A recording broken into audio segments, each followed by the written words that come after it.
বন্ধুরা, সোমা কিচেনে সবাইকে স্বাগত। আমি আবারও আজকে চলে এসেছি একটা নতুন রেসিপি নিয়ে, ইলিশ মাছের ভাপা। ইলিশ মাছের ভাপা তো আপনারা অনেক রকমের খেয়েছেন, আমি আজকে যেরকম করে বানাবো। তাহলে দেখতে হলে পুরো ভিডিওটা আমার প্রথম থেকে শেষ পর্যন্ত দেখবেন। দেখে যদি ভালো লেগে থাকে তাহলে আমার চ্যানেলটাকে সাবস্ক্রাইব করে লাইক শেয়ার কমেন্ট করে আমার পাশে থাকবেন।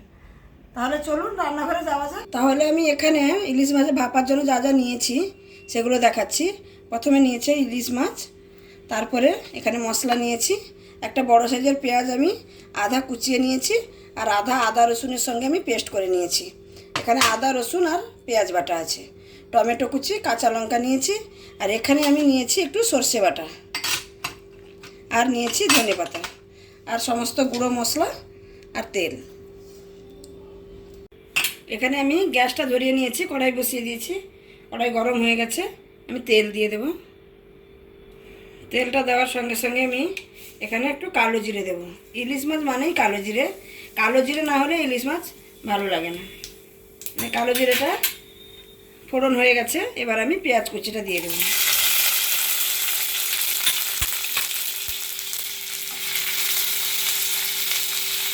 এখানে আমি পেঁয়াজটা আমার হালকা ভাজা হয়ে গেছে, এবার আমি টমেটো কুচি আর কাঁচা লঙ্কাটা দিয়ে দেব। তার সঙ্গে আমি এখানে একটু লবণ দিয়ে দেব।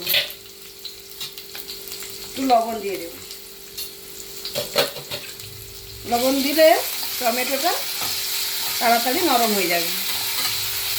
আপনারা তো অনেক রকমের ইলিশ মাছের রেসিপি খেয়েছেন, আমার অনুরোধ রইল আমি যেরকম আজকে বানাবো সেরকম একবার বানিয়ে অবশ্যই বাড়িতে ট্রাই করে দেখবেন, বানিয়ে দেখবেন, খুব ভালো হয়। দেখুন এখানে আমার টমেটো, একটা পেঁয়াজ, কাঁচা লঙ্কা সব ভাজা হয়ে গেছে।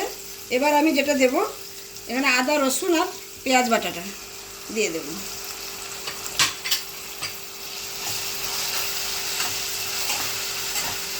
তার সঙ্গে সঙ্গে আমি এখানে সমস্ত গুঁড়ো মশলাও একসঙ্গে দিয়ে দেব। গুঁড়ো মশলার মধ্যে আমি লবণ একটু দিয়েছিলাম প্রথমে, আর একটু সামান্য পরিমাণে লবণ, একটু ঝাল লঙ্কার গুঁড়ো, একটু হলুদ গুঁড়ো, একটু কাশ্মীরি লঙ্কার গুঁড়ো,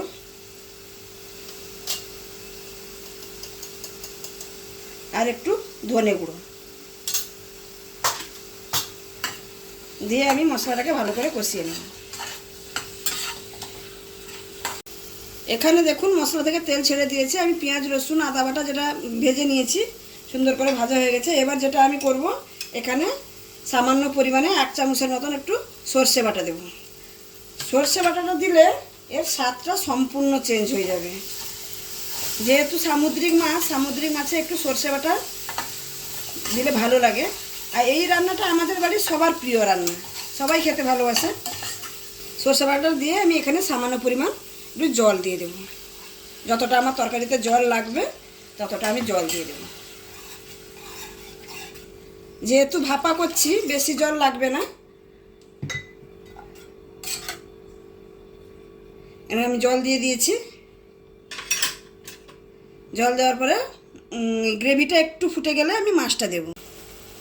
দেখুন আমার এখানে গ্রেভিটা ফুটে উঠেছে, আমি এখানে পরিমাণ মতন একটু চিনি দিয়ে দেব। সামান্য পরিমাণ একটু চিনি দিয়ে আবার একটু নাড়িয়ে নেব।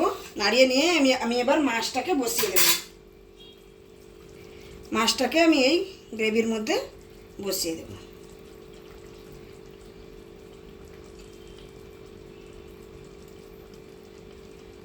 আমি এখানে অলরেডি গ্যাসটাকে কম করে দিয়েছি। এবার আমি একটা ঢাকনা দিয়ে দেব এর উপরে। আমি এখানে মাঝখানে একটু ঢাকনাটা খুলে দেখছি, মাছটাকে একটু উল্টে দেব।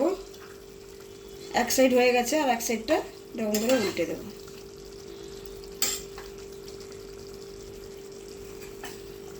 যেহেতু কাঁচা মাছ, একে সাবধানে একটু উল্টাতে হবে, নাহলে ভেঙে যাওয়ার সম্ভাবনা থাকবে।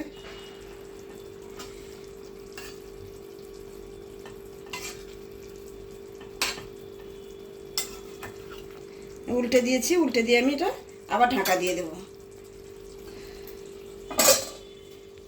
এবার আমি ঢাকনাটা খুলে দেখি। দেখুন আমার রান্নাটা হয়ে গেছে। এবার আমি ধনে পাতাটা যে রেখেছি ধনে পাতাটা দিয়ে নামিয়ে নেব।